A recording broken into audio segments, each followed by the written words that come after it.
Hello guys, तो आज हम पढ़ेंगे सीएसएफ। सीएसएफ क्या होता है? Cerebrospinal fluid. सीएसएफ जो होता है वो क्लियर, कलरलेस और ट्रांसपेरेंट फ्लूइड होता है जो कि हमारे बॉडी में सर्कुलेट करता है, हमारे ब्रेन के वेंट्रिकल्स में, और हमारे ब्रेन के अराउंड स्पेस पाया जाता है, उसे कहते हैं सब एरेक्नॉइड स्पेस, वहाँ पे सर्कुलेट करता है, और हमारे स्पाइनल कॉर्ड के सेंट्रल कैनाल में। और जो हमारा सीएसएफ होता है वो हमारा ईसीएफ का पार्ट होता है। अब हम सीएसएफ के कुछ प्रॉपर्टीज़ और कंपोजिशंस के बारे में पढ़ेंगे। अगर हम प्रॉपर्टीज़ की बात करें तो जो हमारा सीएसएफ होता है उसका वॉल्यूम होता है 150 ml, और रेंज की अगर बात करें तो 100 to 200 ml, और रेट ऑफ फॉर्मेशन जब हम इसकी देखते हैं तो वो 0.3 ml पर मिनट होता है, और स्पेसिफिक ग्रेविटी जो इसकी होती है वो 1.005 होती है, और इसका जो नेचर होता है वो अल्कलाइन होता है। अब हम इसके कंपोजिशंस की बात करेंगे तो हमें पता है कि जो हमारा सीएसएफ है वो एक्स्ट्रा सेलुलर फ्लूइड का पार्ट है, ठीक है, मतलब ईसीएफ का। तो ये ज़्यादा अमाउंट में क्या कंटेन करेगा? Sodium ion as compared to potassium ion, ठीक है। इसमें कुछ लिम्फोसाइट्स भी होते हैं, ठीक है। अब जो हमारा सीएसएफ होता है वो 99.13% वाटर से बना होता है और 0.87% सॉलिड से बना होता है। सॉलिड का कंपोजिशन देखेंगे तो वो दो पार्ट्स में डिवाइड है, एक ऑर्गेनिक सब्सटेंसेस और एक इनऑर्गेनिक सब्सटेंसेस। जब ऑर्गेनिक सब्सटेंसेस की बात करेंगे तो इसमें क्या क्या आता है? प्रोटीन आता है, अमाइनो एसिड्स आते हैं, शुगर आता है, कोलेस्ट्रॉल आता है, यूरिया आता है, यूरिक एसिड आता है, क्रिएटिनिन आता है, लैक्टिक एसिड आता है। अब जब हम इसके इनऑर्गेनिक सब्सटेंस की बात करें तो इसमें आता है sodium, potassium, calcium, magnesium, chlorides, phosphate, bicarbonates और सल्फेट्स। अब हम देखेंगे फॉर्मेशन ऑफ सेरेब्रोस्पाइनल फ्लूइड। तो सबसे पहले हम इसमें क्या देखेंगे कि site of formation. Site of formation जब हम देखते हैं तो जो सीएसएफ हमारा होता है वो कोरॉइड प्लेक्सस में बनता है। कहाँ पे बनता है? कोरॉइड प्लेक्सस में, ठीक है ना। अब हम देखते हैं कि जो हमारा कोरॉइड प्लेक्सस होता है वो कहाँ पे पाया जाता है? वो हमारे ब्रेन के वेंट्रिकल्स में पाए जाते हैं। कहाँ पे पाए जाते हैं? वेंट्रिकल्स में। हाँ, और ये कैपिलरीज के टफ्ट्स होते हैं जो कि अब मान लो कि ये जो कोरॉइड प्लेक्सस होते हैं ये फॉर्म करते हैं सीएसएफ, तो इनके प्रोटेक्शन के लिए भी कुछ चाहिए होता है। तो जो इसका प्रोटेक्शन करता है, मतलब कि इसको क्या सराउंड करता है, वो होता है पाया मैटर और एपेंडाइमल सेल्स होते हैं। और जो हमारा लार्ज अमाउंट ऑफ सीएसएफ होता है वो फॉर्म्ड होता है लैटरल वेंट्रिकल्स में, ठीक है। अब हमने पढ़ा कि साइट ऑफ फॉर्मेशन। अब हम पढ़ते हैं मैकेनिज्म ऑफ फॉर्मेशन कि कौन कौन सा प्रोसेस इन्वॉल्व होता है सीएसएफ के फॉर्मेशन में।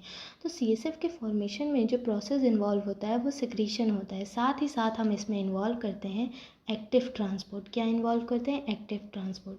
बट हम इसमें कभी भी अल्ट्रा फिल्ट्रेशन का इन्वॉल्व नहीं करते हैं। अब तीसरा पॉइंट हम क्या पढ़ते हैं कि सीएसएफ के फॉर्मेशन में कौन कौन से ऐसे सब्सटेंस हैं जो कि उसे अफेक्ट करते हैं, ठीक है, मतलब कि उसके फॉर्मेशन को अफेक्ट करते हैं, जैसे कि पाइलोकार्पिन, ईथर और एक्सट्रैक्ट ऑफ पिट्यूटरी ग्लैंड जो होता है वो हमारे सीएसएफ के सिक्रीशन को स्टिमुलेट करता है। सीएसएफ के सिक्रीशन को क्या करता है? स्टिमुलेट करता है बाय स्टिमुलेटिंग कोरॉइड प्लेक्सस, ठीक है। अब हम क्या करते हैं, यहाँ पे एक और चीज़ यूज़ करते हैं, आइसोटोनिक सेलाइन इंजेक्शन यूज़ करते हैं। जो हमारा आइसोटोनिक सेलाइन इंजेक्शन होता है वो भी हमारे सीएसएफ के फॉर्मेशन को स्टिमुलेट करता है। तो आप हमें ये कहेंगे कि जब मैम अगर आइसोटोनिक सेलाइन यूज़ करते हैं तो हाइपोटोनिक सेलाइन का और हाइपरटोनिक सेलाइन का भी इफ़ेक्ट बताइए। तो जब हम हाइपोटोनिक सेलाइन यूज़ करते हैं ना तो वो हमारे कैपिलरीज प्रेशर को बढ़ा देता है, साथ ही साथ इंट्राक्रेनियल प्रेशर को भी बढ़ा देता है, जिससे कि जो हमारा ऑस्मोटिक प्रेशर होता है वो रिड्यूस हो जाता है, फॉल कर जाता है, जिससे कि हमारा सीएसएफ फॉर्मेशन क्या कर जाता है? इंक्रीज़ कर जाता है। इसी तरीके से हाइपरटोनिक में इसका जस्ट अपोजिट होगा, जिससे कि हमारा सीएसएफ फॉर्मेशन क्या होगा? डिक्रीज़ होगा। अब हम देखते हैं कि कभी कभी हमारा जो इंट्रा के क्रेनियल प्रेशर होता है वो इंक्रीज़ कर जाता है। तो जब इंक्रीज़ करता है तो उसको रिड्यूस करने के लिए हम इंजेक्शन देते हैं 30 to 35% NaCl या 50% सुक्रोज का। अब हम बात करेंगे कि जो हमारा सीएसएफ बनता है वो कैसे सर्कुलेट करता है। तो हमें पता है कि जो हमारा मेजॉरिटी ऑफ सीएसएफ होता है वो लेटरल वेंट्रिकल में बनता है। कहाँ पे? लेटरल वेंट्रिकल में। उसके बाद वो हमारे थर्ड वेंट्रिकल में एंटर करता है, किसके थ्रू? फोरामेन ऑफ मॉनरो के थ्रू। उसके बाद जो हमारा CSF है थर्ड वेंट्रिकल से फोर्थ वेंट्रिकल में एंटर करता है, किसके थ्रू? एक्वाडक्ट ऑफ सिल्वियस के थ्रू। अब ये फोर्थ वेंट्रिकल से जो हमारा CSF है वो एंटर करता है सिस्टर्ना मैग्ना में और सिस्टर्ना लेटरालिस में, किसके थ्रू? फोरामेन ऑफ मेजेंडी और फोरामेन ऑफ लश्का के थ्रू रिस्पेक्टिवली। अब क्या होता है कि जो हमारा सिस्टर्ना मैग्ना और सिस्टर्ना लेटरालिस में जो CSF गया है, अब वो ट्रैवल करता है सब एरेक्नोइड स्पेस में, ओवर स्पाइनल कॉर्ड और सेरेब्रल हेमिस्फीयर। ठीक है, अब यहाँ पे डायग्राम है, डायग्राम के थ्रू हम देखेंगे कैसे इसका फ्लो होता है सेरेब्रोस्पाइनल फ्लूइड का। ठीक है, तो अब हमने देखा कि जो हमारा सेरेब्रोस्पाइनल फ्लूइड होता है वो कोरॉइड प्लेक्सस में बनता है। ठीक है, कोरॉइड प्लेक्सस कहाँ पे पाया गया? लेटरल वेंट्रिकल में। अब लेटरल वेंट्रिकल से जो हमारा CSF बना है वो थर्ड वेंट्रिकल में जाएगा, ये थर्ड वेंट्रिकल है। ठीक है, यहाँ पे क्या होगा? Foramen of Monroe. ठीक है, उसके थ्रू लेटरल वेंट्रिकल से थर्ड वेंट्रिकल में जाएगा। फिर क्या है? Aqueduct of Silvius. Aqueduct of Silvius से कहाँ पे जाएगा? फोर्थ वेंट्रिकल में। अब फोर्थ वेंट्रिकल में ये देखो कहाँ पे गया, ये फोरामेन ऑफ लश्का है। जो लेटरल साइड दो ओपनिंग दिख रही है वो फोरामेन ऑफ लश्का है, और जो सेंट्रल साइड दिख रही है वो हमारा फोरामेन ऑफ मेजेंडी है। तो फोरामेन ऑफ लश्का के थ्रू वो जाएगा हमारा सिस्टर्ना मैग्ना में, और फोरामेन ऑफ लश्का के थ्रू जाएगा सिस्टर्ना लेटरालिस में, और फोरामेन ऑफ मेजेंडी के थ्रू सिस्टर्ना मैग्ना में जाएगा। और इसके थ्रू जो हमारा सब एरेक्नोइड स्पेस सेरेब्रल हेमिस्फेयर में है उसमें सर्कुलेट करेगा, और साथ ही साथ हमारे स्पाइनल कॉर्ड में सर्कुलेट करेगा। ठीक है, अब उसके बाद देखो यहाँ पे कुछ फ्लो चार्ट है वो भी समझा देते हैं।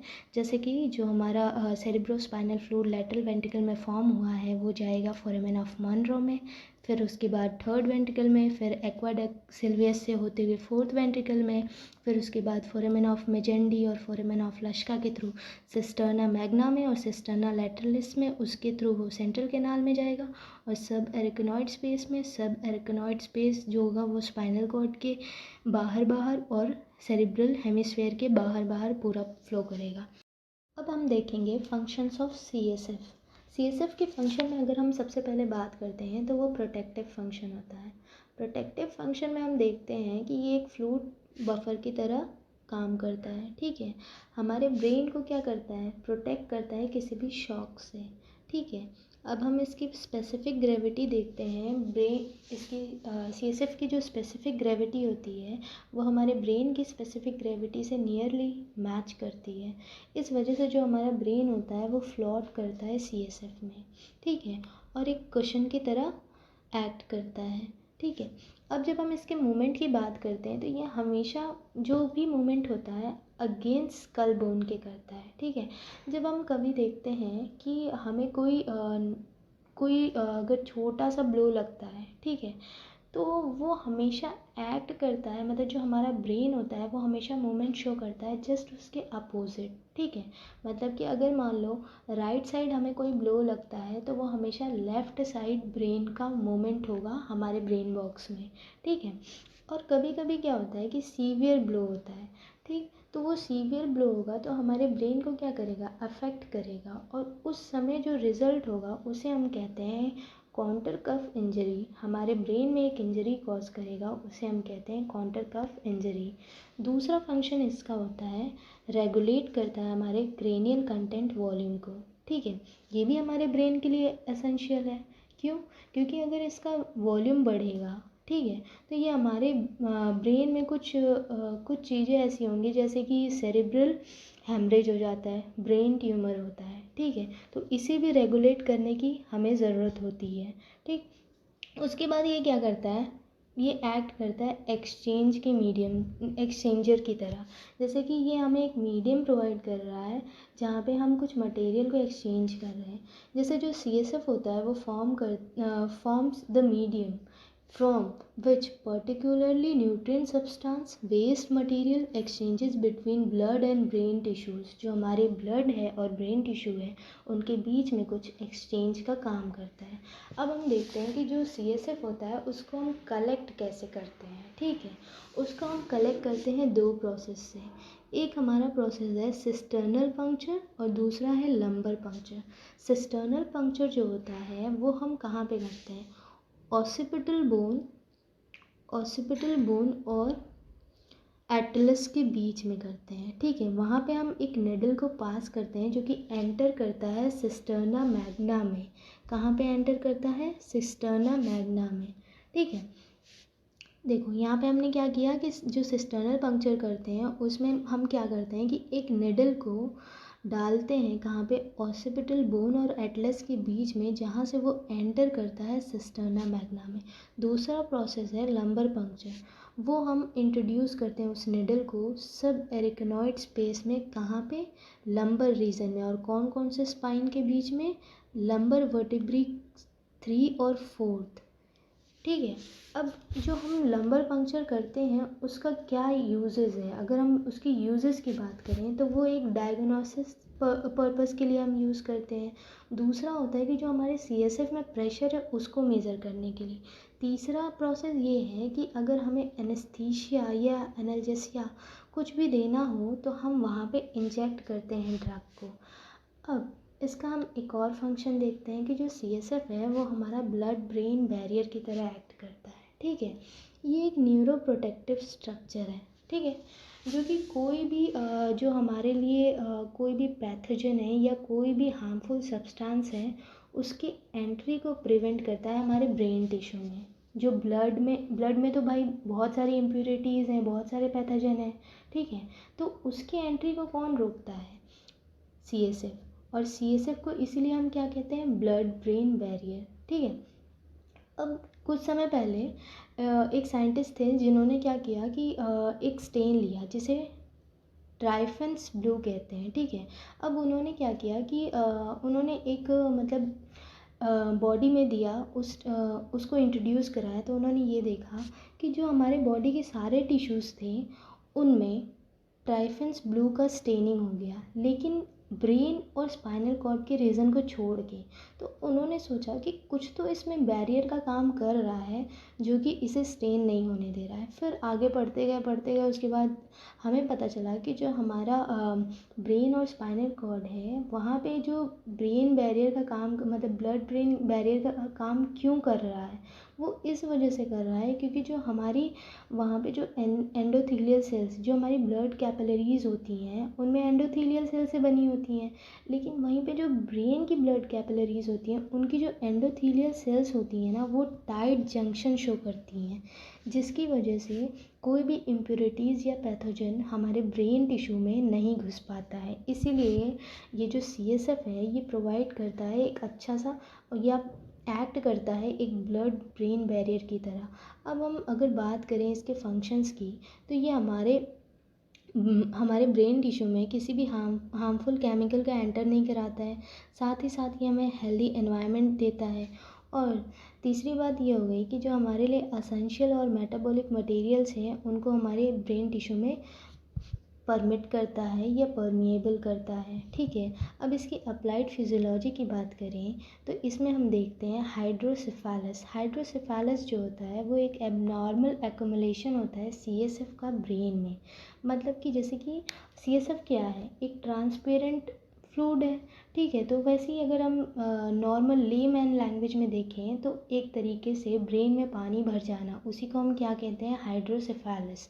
अब ये जो हाइड्रोसेफेलस है वो दो टाइप का है, इंटरनल और एक्सटर्नल। इंटरनल को हम कहते हैं नॉन कम्युनिकेटिंग हाइड्रोसेफेलस और एक्सटर्नल को हम लोग कहते हैं कम्युनिकेटिंग हाइड्रोसेफेलस, ठीक है। अब जो इंटरनल जो होता है उसमें क्या होता है कि ये हमारे वेंट्रिकल्स में CSF जो होता है वो एक्युमुलेट कर जाता है, किसकी वजह से, due to blockage in cerebral aqueduct. Cerebral aqueduct में ब्लॉकेज हो जाता है, इस वजह से जो हमारा CSF है वो वेंट्रिकल में एक्युमुलेट हो जाता है। लेकिन जो एक्सटर्नल और कम्युनिकेटिंग हाइड्रोसेफेलस है उसमें जो होता है सब एरिकनॉइड स्पेस होता है, वहाँ पे CSF कलेक्ट हो जाता है या एक्युमुलेट कर जाता है, किसकी वजह से, ड्यू टू ब्लॉकेज ऑफ एरिकनॉइड वेलाई। एरिकनॉइड वेलाई में ब्लॉकेज हो जाता है, इस वजह से जो CSF है वो हमारा सब एरिकनॉइड स्पेस में भर जाता है। थैंक यू, हो गया।